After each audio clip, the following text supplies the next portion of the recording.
people in just how much of their nationalism revolves around language as opposed to, race or religion or traditions or any of the other more traditional sources of nationalism. So when someone like me suggests that learning English might be a good thing for the Quebecers, this is the sort of response you get. JJ, avec son attitude de bon vieux colonisateur, est plutôt de l'avis que puisque l'anglais est la langue la plus parlée au Canada, les 8 millions de Canadiens dont le français est non seulement la langue maternelle mais également un symbole fort de leur culture distincte, peuvent bien aller se faire enculer, là. Bien comme faut, là. Tu comprends? Comme ça, là. Ah!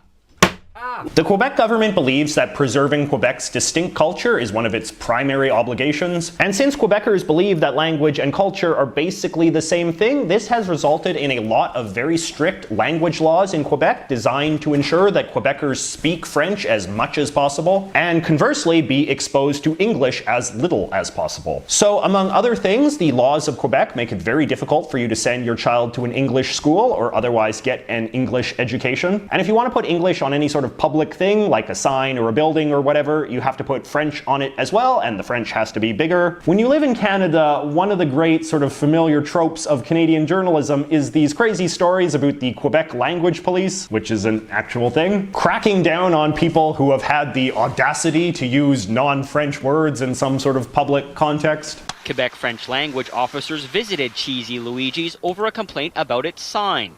They delivered this notice, took a picture, and said they'd be back. The actual name of the business, Cheesy Luigi's, it's kind of hard to translate into French. The office is telling companies they could face fines. It's arguing that all those famous trademark names on signs don't have to be changed, but they have to include a French descriptor. The 17-year-old graphic designer tried to register his company, but was told by the Quebec Business Registry that he couldn't because the company's name is too English. Several restaurants say they were targeted as well. This one for English art on the wall, this one for things like the word steak on the chef's shopping list, and this one, which was told to change its name.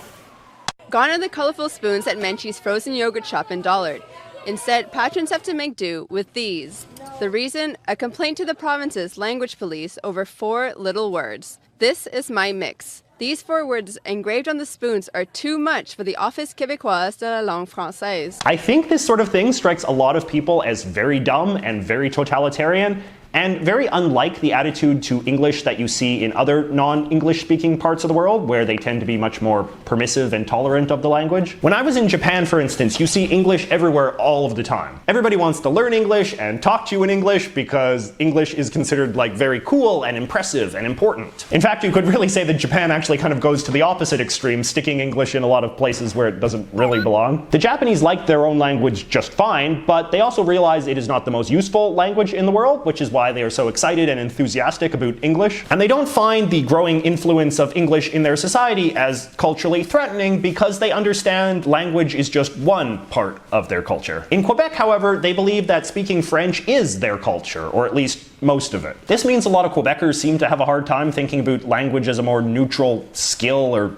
tool. For example, consider what Thomas says here when he quotes my argument about numbers. And maybe it is a little bit arrogant, but the mathematical reality is that when you have a continent that looks like this, and the goal is effective communication, it makes much more sense for this part to learn English than this part to learn French. Ugh, man, essayer de discréditer la légitimité d'une nation, affirmer sa culture, sa langue et son histoire dans son propre pays en se basant purement sur une perspective mathématique, en soi, c'est complètement stupide, mais de rajouter les États-Unis dans l'équation comme si ça devrait avoir un quelconque rapport avec la réalité culturelle canadienne, c'est purement absurde. I mean, I can't really argue with him here because he's making a patriotic appeal to pride and dignity, and I'm just arguing on the basis of common sense, except for his weird part about Canada having nothing to do with America. That's just wrong. You know, all decisions in life are ultimately trade-offs. The Quebecers have put a lot of effort into not learning English, and in a neutral world, the consequence of that trade-off would be that Quebec would have a limited influence in Canadian democracy. But the Canadian government has gone out of its way to not let that happen by introducing official bilingualism and mandatory requirements for French fluency for any high-ranking person in the Canadian political system. This has undoubtedly helped Quebecers at the expense of English Canadians, since despite the Quebec government's best efforts, it is still much more likely that a Quebecer will speak English than an English Canadian will speak French. Compared to their share of the population, Quebecers have thus been dramatically overrepresented when it comes to top government jobs. Right now, for instance, we have a Quebecer Prime Minister, a Quebecer Governor General, a Quebecer Chief Justice of the Supreme Court, a Quebecer Chief Justice of the Federal Appeals Court, a Quebecer Head of the Canadian Intelligence Agency, and a Quebecer President of the National Public Broadcaster, among other things. Not bad for a colonized people, eh? Indeed, I would argue that because of French fluency requirements, it is the English Canadians now who actually have some of the characteristics of a colonized people. It is the English Canadians, after all, who are being forced to learn an unnecessary and unneeded foreign language by their government in order to gain access to the halls of power, or be excluded if they cannot. Handsome Tom seems quite oblivious to this irony, considering that his video contains a very gratuitous sequence in which he makes fun of English Canadian politicians attempting to speak French. De toute façon, voyant le français de beaucoup de députés fédérales, vous avez encore bien du chemin à faire avant de pouvoir vous plaindre d'apprendre le français. Et de l'importance de faire passer des entrevues face à face et ceux qui veulent venir vivre ici. L'islam radical est une menace au Canada aujourd'hui. Et je voudrais l'immigration des régions pro-islam radical. Qu'elle ne suit pas son Canadien ou que je retourne. Choix-moi. Choix-moi. Choix-moi, c'est au Canada. Yes.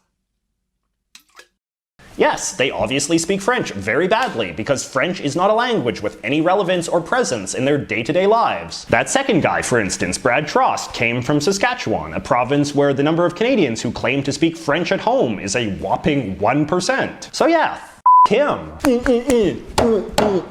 I can concede that the French Canadians were a historically oppressed people in this country, and that things like official bilingualism and affirmative action were designed to correct for this. But whatever the motive, I think it is quite obvious that the net consequence of these policies has had a tremendously anti-democratic, anti-meritocratic effect on Canada as a whole. It is really hard to argue that by some massive coincidence, the most qualified people for all of these jobs just happen to be Quebecers. But anyway, all of this is why Canada is still such a divided country. An evil English oppressor like me can make arguments appealing to fairness and logic, and then the Quebecers can respond with, arguments about patriotic pride and historic injustice. Tell me what you think about this spat in the comments below. Maybe you can be the one to solve 10 generations of political cultural tension. Oh, this country.